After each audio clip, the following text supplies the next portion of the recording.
Good evening, everyone. Thank you all for joining us today. I'm Nika, your host for today, and founder of Teens and Friends United. It's a bit of a long name, so we shorten it to TAFU. This week we have a Turtle Week. So far we had 2 talks, and this will be the third. Tomorrow we might have one in Spanish. Today, joining us will be Nadine Selim from the Global Protected Areas Programme by IUCN. Thank you for joining us today, Nadine. I'll pass it on to you now. Thanks a lot, Nika. Happy to be here with you, and this is my first time meeting you, so I'm very happy to know more about this initiative and to be involved in it. And such a happy event. I mean, it's Turtle. You made Turtle Day into a Turtle Week, so that's something to celebrate. Because I mean, come on, what's cuter than sea turtles, right?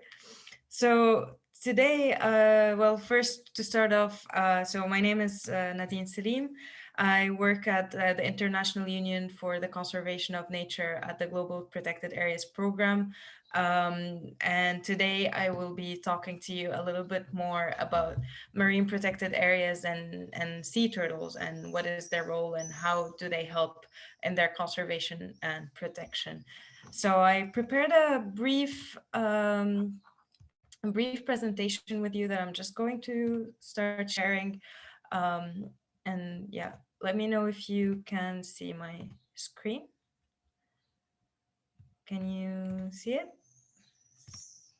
And can you see it in full screen? Perfect. Yeah. All right. Okay, so for today, as I was just saying, we'll be talking. Well, maybe some of you are not familiar with marine protected areas, which also because of its long name, we shorten it to MPAs. So I'm going to start by just giving you a brief explanation of what they are. Talk a little bit about the challenges and threat to turtles and turtle conservation and how MPAs can help, and then I end up with a brief example of turtle conservation in a protected area. So, our common ground. The Earth is what we all have in common. This is a good quote to set the tone and to keep us optimistic and moving forward, and to remember that what we do is not just for the turtles, but it's actually for the ocean, for everything in the ocean, and for us as well. So marine protected areas, they are this more formally, they are defined as they are a defined geographical space. They are recognized, dedicated, and managed either through legal means or other effective means. So that means they're either managed by the government, the state, or they can be also managed by other effective means such as community reserves or maybe even protected private protected areas. Uh, the one thing that they have in common is that the main purpose of their establishment or their creation is to achieve long-term conservation of nature with their associated ecosystem services and cultural values for these local communities. So, put more simply, they are an area of coastline or ocean that's especially protected for the benefit of both people and nature.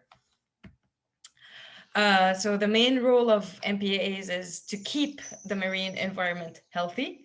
So maybe you ask, what is a healthy marine environment? It's basically a living, productive, and balanced environment where both the fauna and the flora not just develop, but they thrive, and they play their role as our planet's engine in a way.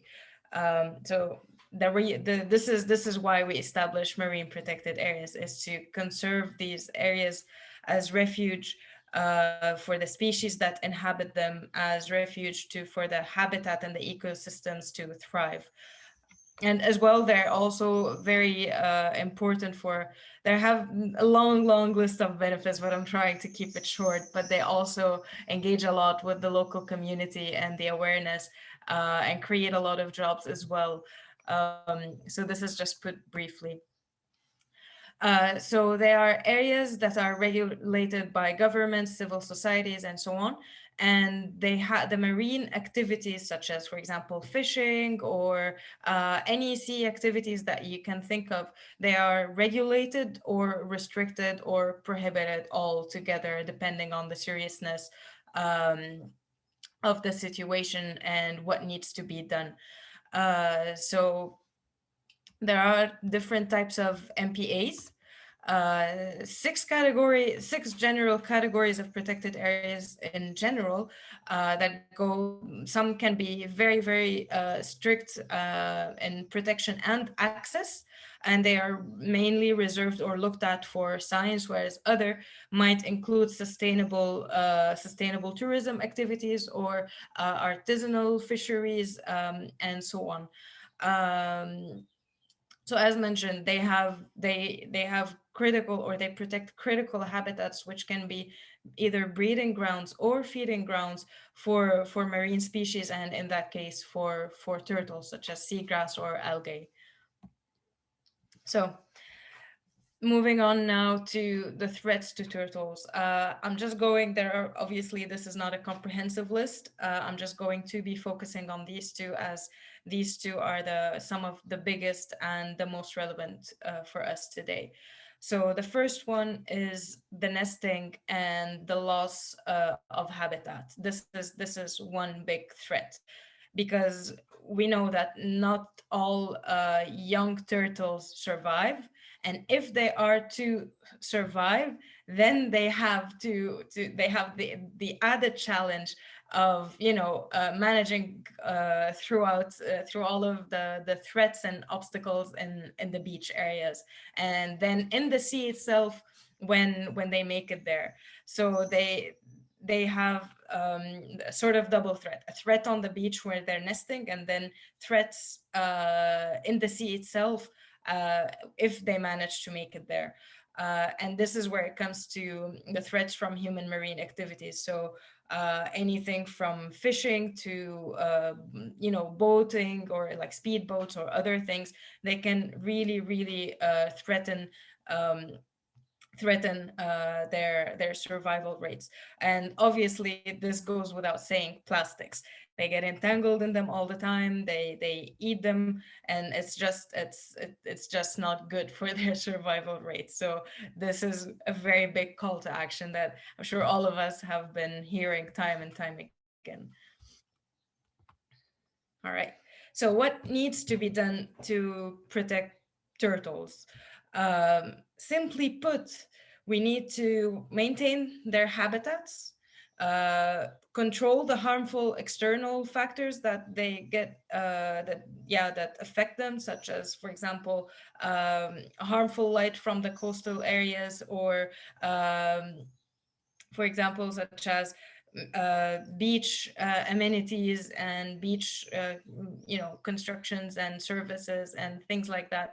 Uh, these are all of the things that are not natural, like they're not, for example, disease to the turtles, but rather they are external factors to the turtles that the turtles have to deal with, and unfortunately, they don't always. It harms their survival rate. So we need to enhance their survival rate, and we need to set up monitoring programs at nesting beaches to really understand the patterns, and to really understand the trends, of their existence, their mortality rate, their survival rate. Do they make it into adulthood? How long do they live? Where do they migrate? And all of these patterns, we need a clear understanding from them of these things to be able to also properly protect them. So, how do MPAs help? We talked before, just earlier, about how marine protected areas are refuge for the different marine species, because they encompass the different habitats, different key habitats for these species to thrive. One key thing that they also do is that they restrict human activity for the purpose of conservation. So by limiting, restricting, and or prohibiting some activities, some hurtful, harmful activities in the coastal and marine areas, then the turtles themselves can feed and nest and breed more properly, and can even thrive more effectively. So they're also, another key thing is that they're very important for monitoring and awareness. Because if you have a marine protected area, it's not like it's an empty natural space where no one goes and no one does anything. That actually, that's not the case at all. If it's a marine protected area, is a space that is managed. It's a space that has rangers. It's a space that has people that make sure that there is no poaching, there is no illegal fishing going on, make sure that they can monitor the species that they have and see their numbers, and see what needs to be done to make their conservation even more successful. So maybe to some visitors, or even some MPAs, seems like, oh, this is an empty space, but actually it is not. It's very important that we keep raising awareness about these areas. We keep raising awareness about the role that they play with the local communities, the role that they play for the biodiversity that they have and they protect. So, interesting fact, 35 in a recent study, it has been shown that 35% of the world's green turtles are found within the borders, or of marine protected areas.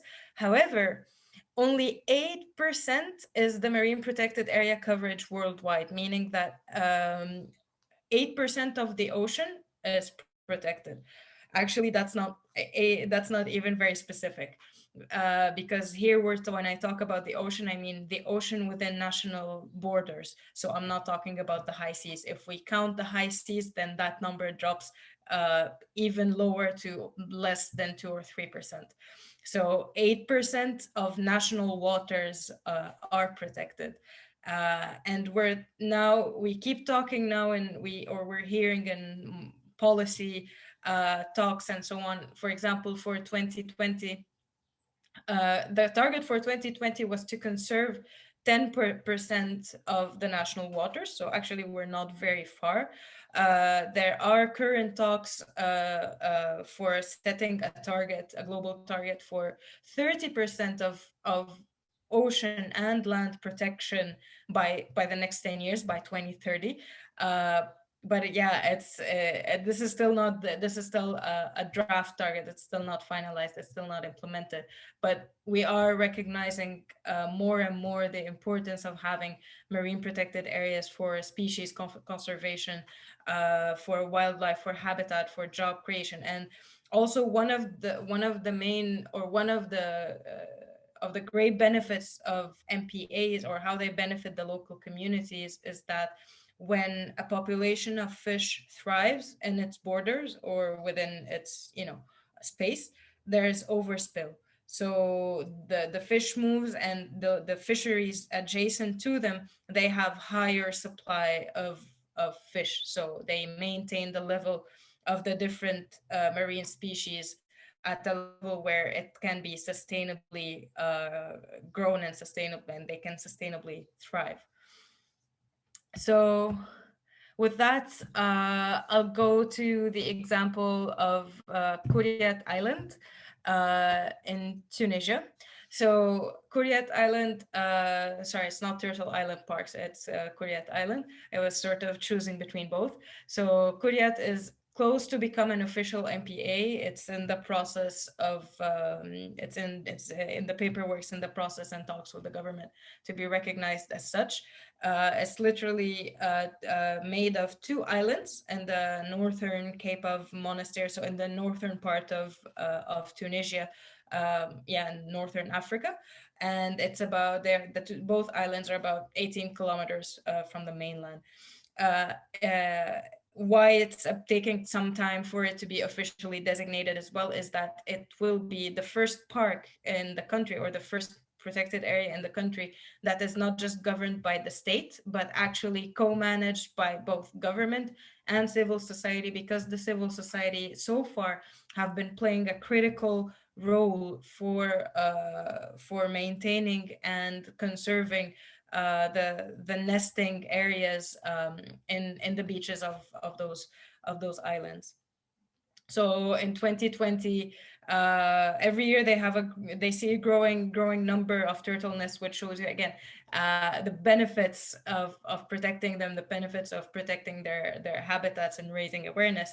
And last year there was about 45 nests in 2020, I think, in one of the islands. I'm not sure if it's in both, but I believe in one of the islands they counted 45 nests. Sorry.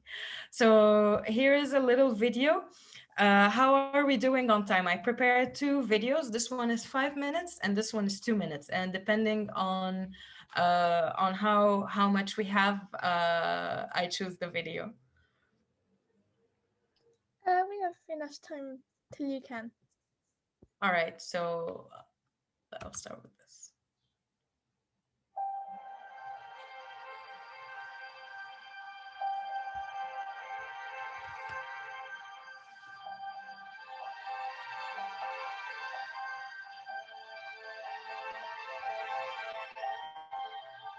في عالم يشهد فيه التنوع البيولوجي تدهورا مستمرا، يعتبر مستقبل البشرية في خطر. لم يعد الفصل بين التنمية والتدهور البيئي خيارا، بل ضرورة حيوية. Sorry, I'll pause the video here just to check that you're hearing it all right, or do I need to reshare my screen?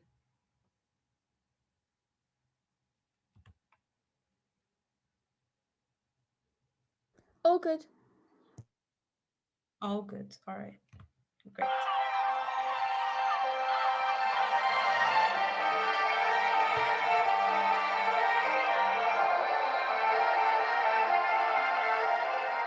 كما تعرفوا شهدت تونس وكافة مناطق العالم بوضع صعيب جراء انتشار فيروس الكورونا اللي كان ناتج عن انخلال المنظومات الطبيعية والتوازن البيئي بعديد المناطق، وهذا اللي خلى المجتمع الأممي يمشي في اتجاه أنه السياسة خلال الفترة القادمة ترتكز أكثر لكل ما عنده علاقة بحماية البيئة والتنوع البيولوجي البري والبحري.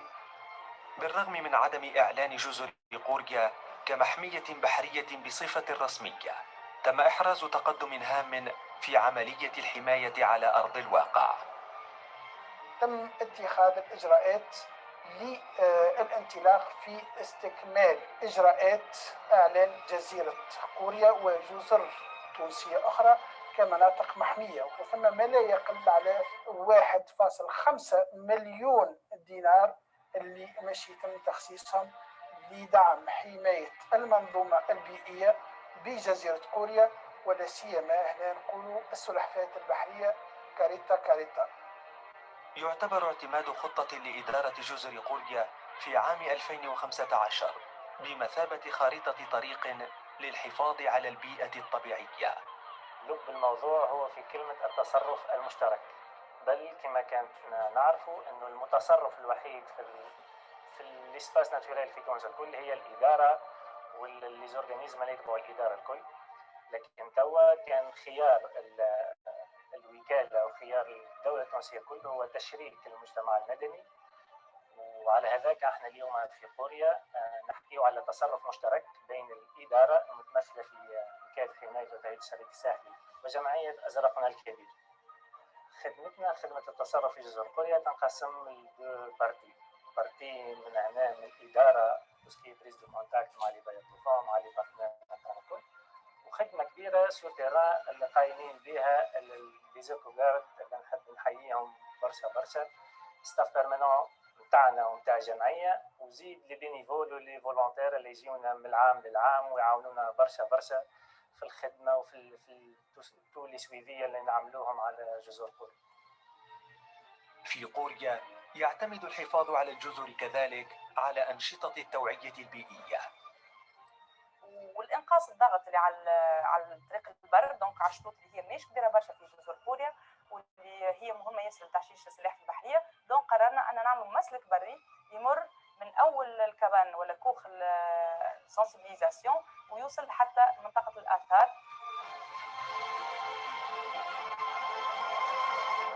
عملنا عندنا سنتي سوماران دونك هو مسلك بحري اللي زائر ينجم يجي يزور ويشوف تحت الماء معناتها كائنات حلوه ياسر من غير ما يصطاد من غير حتى شيء جوست وبال ماسك تبا ما تسحقش حاجه كبيره. من اهم الحاجات اللي تحيط بالجزر القوريه هي معشبات البوزيدونيا واللي هي تتسمى كما باش نحميو احنا السلحفات البحريه. معشبات البوزيدونيا هي راهي ماهيش كانوا يستعرفوا السلحفات البحريه، هي لي بومون دو لا مير دونك رئتي البحر اللي هي حتى الانسان في حد ذاته هو يتاثر بتاثرها مع التغيرات المناخيه اللي ولات نشوفوا برشا مشاكل بالنسبه للموائل البحريه هذه ولا المعشبات هذه. دونك ماذا بيتنا احنا زاده ما نزيدوش من الامباكت نتاع الانسان على المعشبات هذه. في البحر كما في البر كل شيء مرتبط ببعضه. تضمن حماية البيئة حياة بشرية في أفضل الظروف ومستقبلا مستداما يتم بناؤه بتآزر الجميع.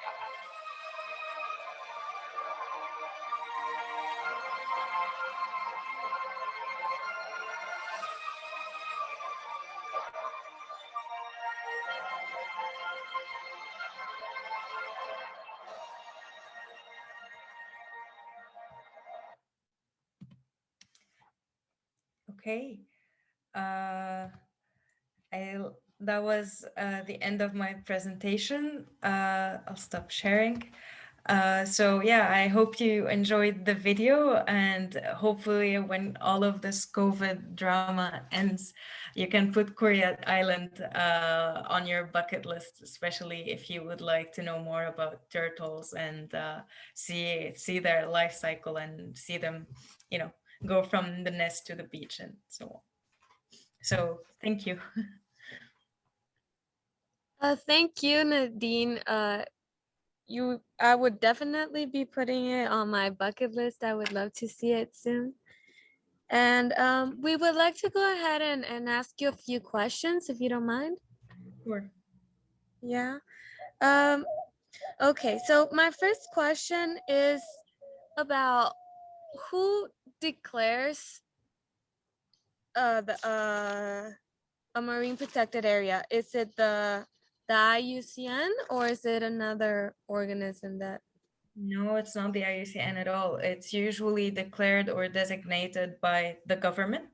So the government will declare a certain area, be it of land or sea, as protected.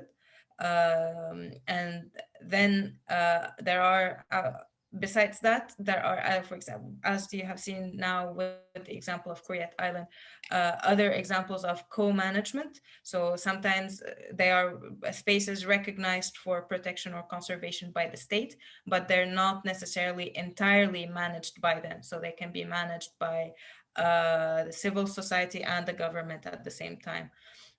Or sometimes they're even private protected areas. So there can be an area privately owned. There's not, I don't believe there's many private, it's quite rare to have a private marine protected area. But for land that can be, it's still rare. There's still very few of them, but they can exist, is that someone will own a huge piece of land and they have lots of biodiversity activity that they would like to protect. So they will have protection as part of the goals for that area. The areas can also, in different co-management styles. So in this case, it was civil society and government in the case of Korea Island. But in other cases of different protected areas, they can be also indigenous peoples.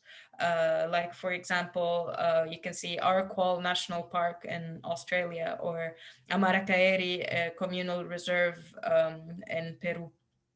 These two are examples where indigenous peoples are active in the management and the governance, so the decision making and the day-to-day management of these areas. I have a question too. I hope that was clear. I was rambling on a little bit. I have a question too. How do turtles help our environment? How do turtles help our environment? Well, as you know, everything in the ecosystem is a cycle. We don't exist in silos. So The turtles, they help the marine environment. They help keep the marine environment healthy. They help keep the sea beds healthy and thriving, and they help maintain the balance with the rest of the other species as well.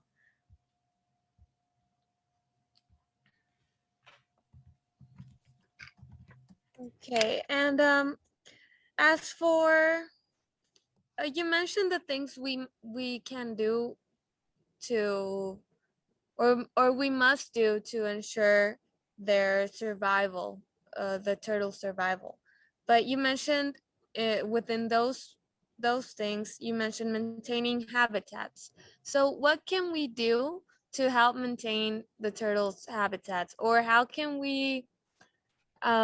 Well, we now Sorry, understand that. I'm not sure I heard that properly. Okay. Uh, Okay, so we I'm understand having that. connection issues, and Can you hear me? it's Hello, can you hear me? No. yes, but the video froze. Oh, now I see. I think now it's better. Please, can you repeat your question? Sure. Um, so you mentioned there's some things we must do as a society to preserve the turtles, including maintaining their habitats. And I understand that by having these marine protected areas, we can protect and maintain the habitats. But how can we, or is there a way that we can encourage governments to declare these protected areas? You have to, on a political level, you would have to push for it. But if you're talking also on an individual level, just maybe volunteering with these protected areas, and not just protected areas, the other beaches where nesting happens, just to have more environmental awareness, to engage more people in the cause, to teach them about it, that will help a lot. Because if someone was going to have, let's say, install something on the beach, but you told them actually they're like nests for turtles, then maybe they won't put it that place, you know. I mean, there's a higher chance, and that gives it a higher chance for these turtles to survive. So obviously there are small actions like this that we can all do.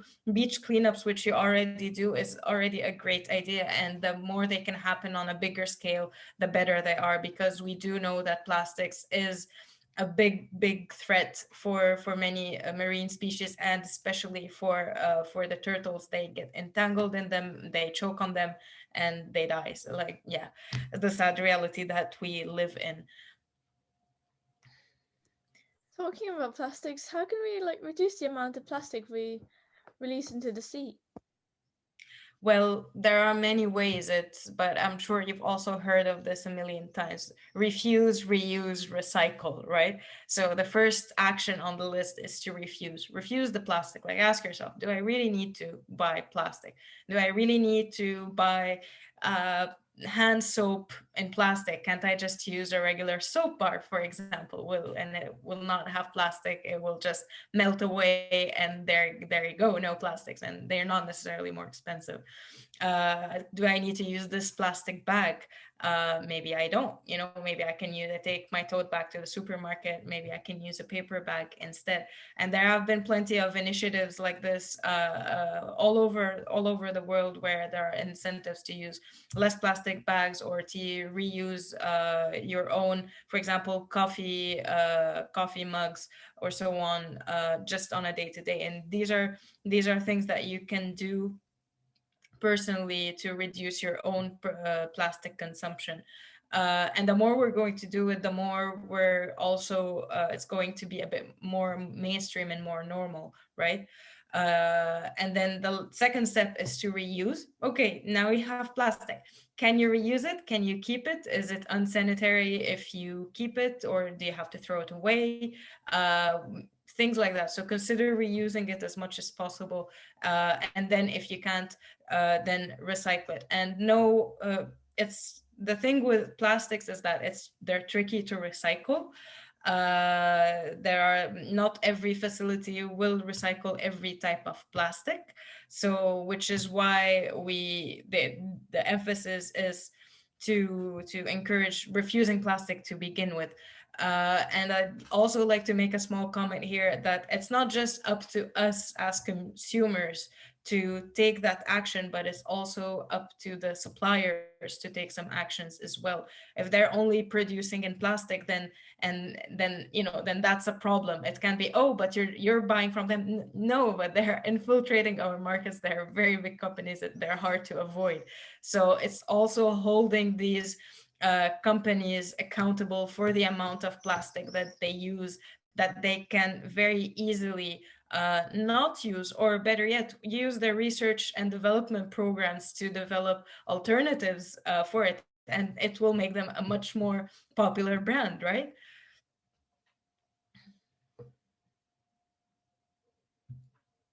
Okay, I have a question, like a personal question, I would say. Um, what is exactly your role, or what's your work in the program, in the Global Protected Areas program? Sure. So I work on the IUCN Green List. The IUCN Green List is a standard, the first standard for protected area management and governance. Sorry.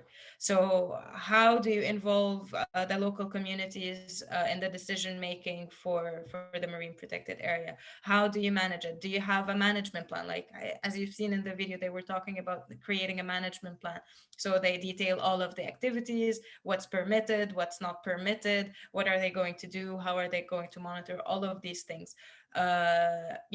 Things like that. So it's the first standard, global standard, that sets out that it really defines what does it mean to be a protected area of quality, and not just a paper park, as we can call it sometimes.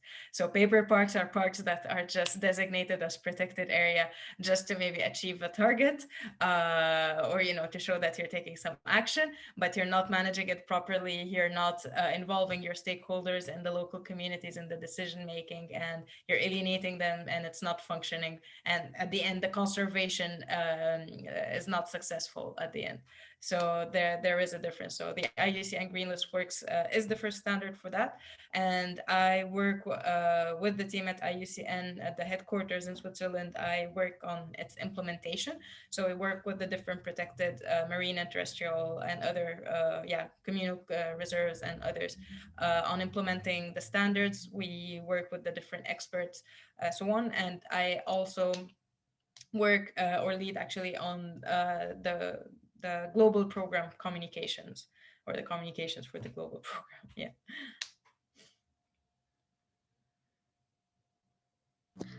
You mentioned before private protected areas, but for private protected areas, do you have to like have a law for them, or like is there a way that you can actually enforce the rules that you have in your private protected areas, or is it just like hope that no one will do anything?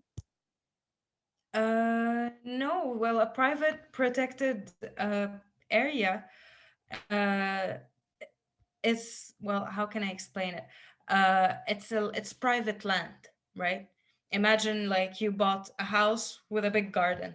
That big garden belongs to you, you know. What you decide to do with that garden is a bit up to you. So it's up to the owners of the land to see what will be the land use for it. But in some areas, in some spaces, there is a lot of biodiversity within that place, or a lot of natural or cultural value that need to be protected. So the owners of these places will decide that actually, in managing this part, will be, we will be also conserving nature, and trying to protect the biodiversity that it has by limiting how we use it. Like, let's say, I'll try to give you an example.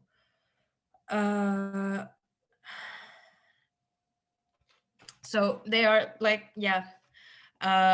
private reserves. They can be owned by individuals, or communities or NGOs at times, and they can play a role, especially I mean, they exist, or you can see them a lot in Africa. Actually, in many regions, there will be private nature reserves where they are, for example, managed by an NGO or so on. So they're not, and they can be recognized by the state as well as an area that is being protected, even if it's not state protected, right? But they will count it among the areas that are protected. And yeah, maybe this NGO will then later on, it will put conservation of the nature it has as one of its top priorities. I'll look, if you would like, or if you're interested, I can also look for more practical examples of these types of protected areas and show you, yeah, like concrete examples of them. Okay. That would be great. I have a question about the the marine protected areas in general. Do they work or do they follow the same guidelines as just the global protected area that was like in inland? Well, it's either protected areas or protected areas. It's either on land or marine, really, or coastal, sure, but yeah, marine, coastal, and terrestrial. So yes, they follow the same management categories, so the same sort of strict definition of their access and their use.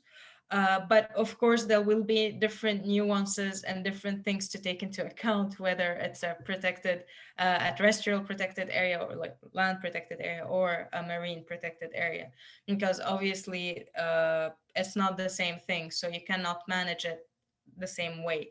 But yes, they do in the big overview, in the big lines, let's put it like that. They do adhere to similar guidelines. Related to Celeste's question, um, when you have a private protected area, is it like, do you have to follow rules or do you just do what you want with it? Because like, I'm sure people could do it but not actually do anything with it. Then it's like a state declared protected area that the state is not doing anything with. In that case, it's up to the owner of the land. If they don't have any obligation to declare that land or to say that they want to protect that land. So if they're actually doing it, there's a good chance that they are actually going on following along through it, you know.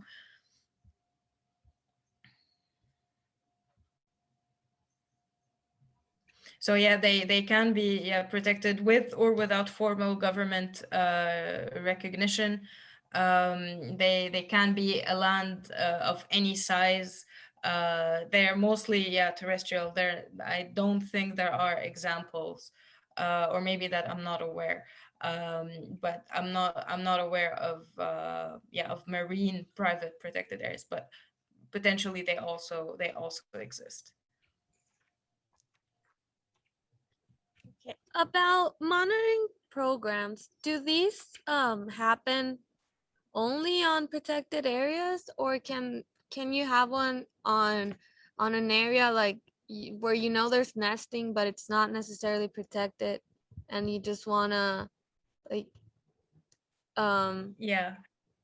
just check? Is it possible? Obviously, to monitor wildlife in general, we don't have to be in a protected area, be it for turtles or other species. But then it's a bit more difficult because there are a lot of factors that are not in your control. There are a lot of factors that you cannot predict, that you cannot manage.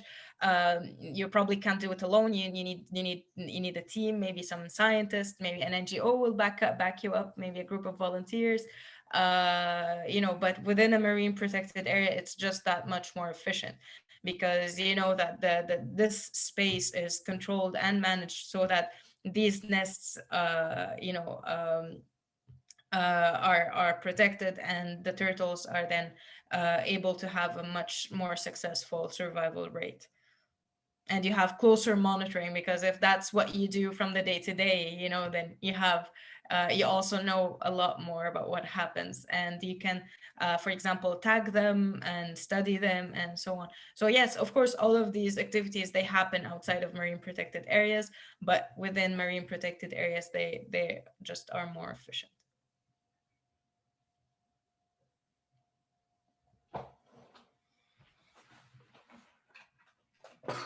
I don't think we have many more questions. I think that's all of our questions. Thank you very much for answering, for taking the time to share with us your Sure. knowledge on these subjects. Very interesting. It is. I really encourage you to look a bit deeper and to, yeah, try to look for more resources on marine protected areas. What do they do? The benefits, not just for nature, but also for people, because this is a big piece. We don't protect nature at the detriment of people. Both should be benefiting from it. So there's a lot going on here that yeah, you can learn from and to know more about. So whether you're interested in turtles, whether you're interested in dolphins, sharks, or just, you know, fish, there's a lot that marine protected areas can do for these species. Thank you so much, Nadine. Thanks, Nika, and thanks, Celeste. It was very nice of you to invite me, and I'm happy to be with you. Thank you so much for coming. Sure. Have a great day, and hopefully join us sometime again. Sure, we'll be happy to. All right. Thank you all for watching. Bye. Bye.